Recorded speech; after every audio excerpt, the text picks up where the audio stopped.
guys, welcome back to the channel. It's your girl Bree Unique.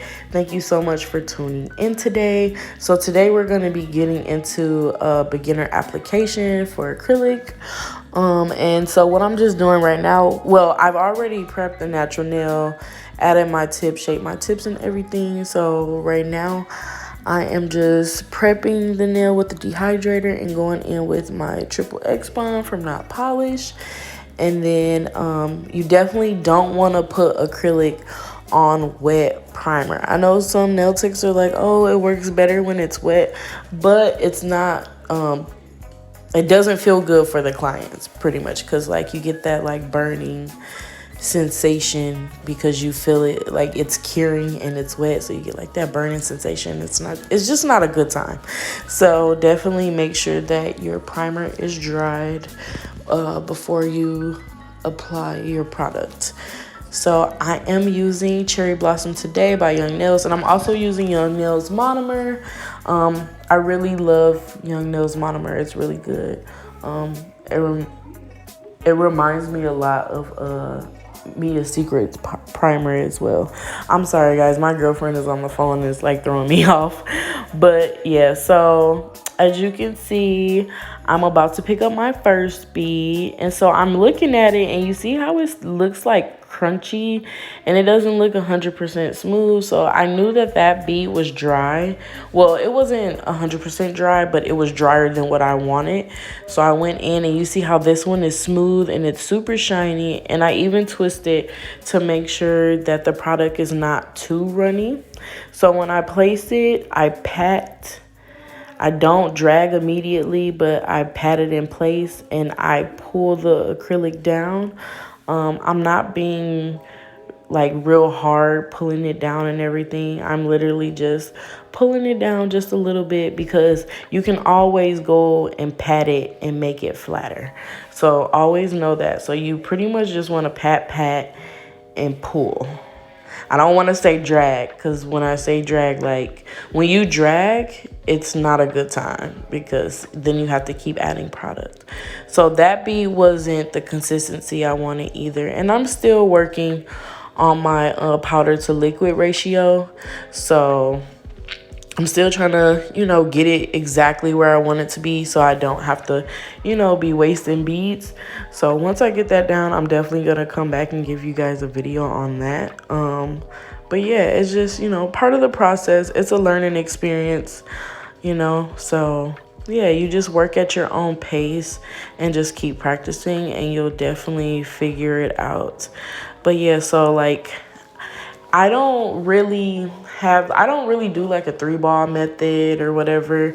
I do like however many beads I need to, but I do thin beads, not thin beads, but I don't do really big beads because I don't want the nail to be super bulky.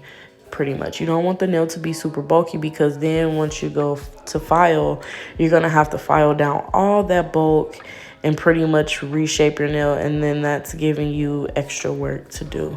So I try to not grab beads that are super big, just so like this, I'm doing more than 3 beads, you know what I mean? But because I'm doing it like this, like it's not making the nail super thick. It still gives me room to add more if I need, and I like that. So yeah, that's just a tip.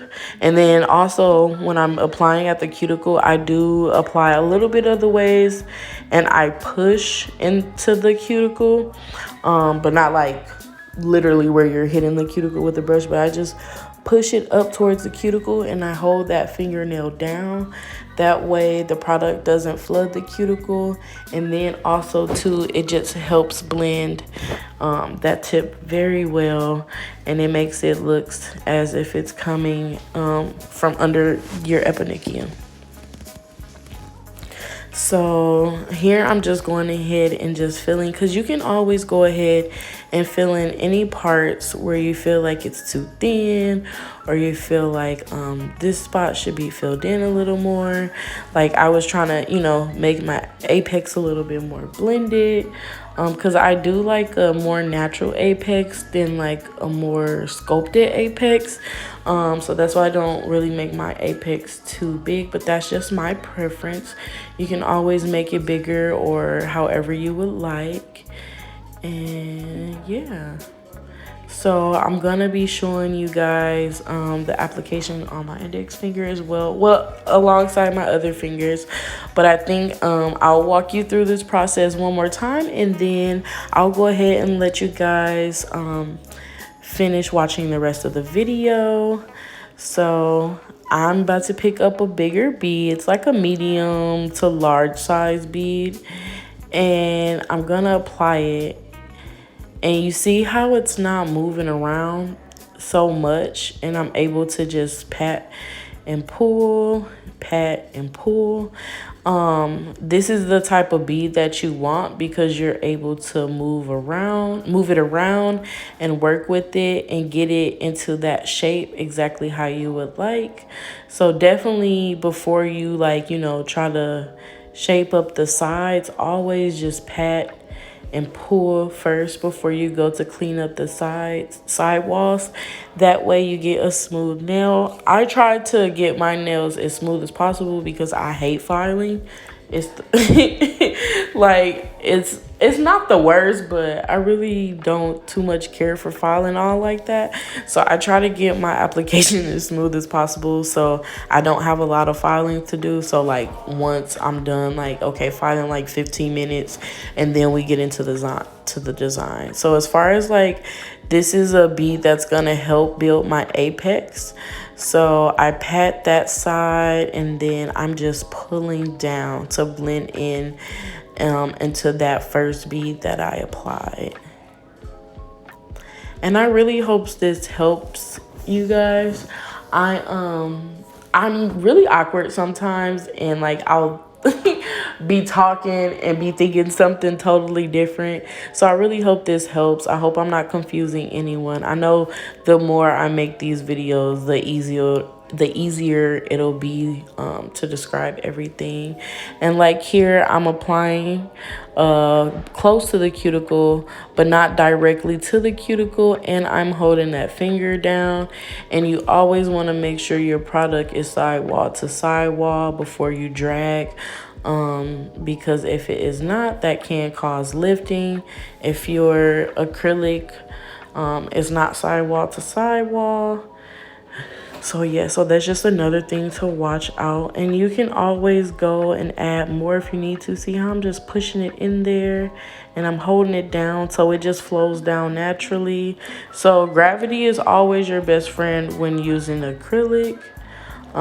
So just always know to hold that nail down, especially once you get to that cuticle bead. Always hold that nail down, that way it doesn't flood the cuticle. Some people's nails are flatter than others, so you know you still could get some spillage, but the consistency bead that you will want when you do cuticle bead, you will want something that's medium dry, and that would definitely help your cuticle bead.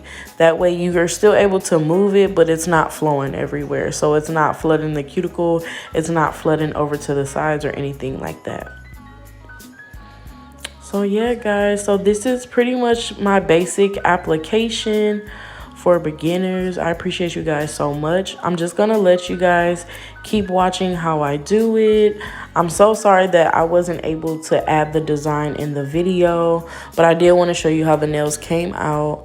I really need more space on my phone. I even I even paid for more space, but it's like every time I try to save a video, it's like, oh, you don't have enough space. And it's like, dude, like I just bought like so much iCloud storage. Like, I don't understand. But yeah, anyways, guys, see you next time. Love you so much and have a great day. And thank you again for watching my video. Be sure to like, subscribe, and definitely leave me a comment down below and let me know what you would like to see in future videos. And I will see you in the next one. Bye.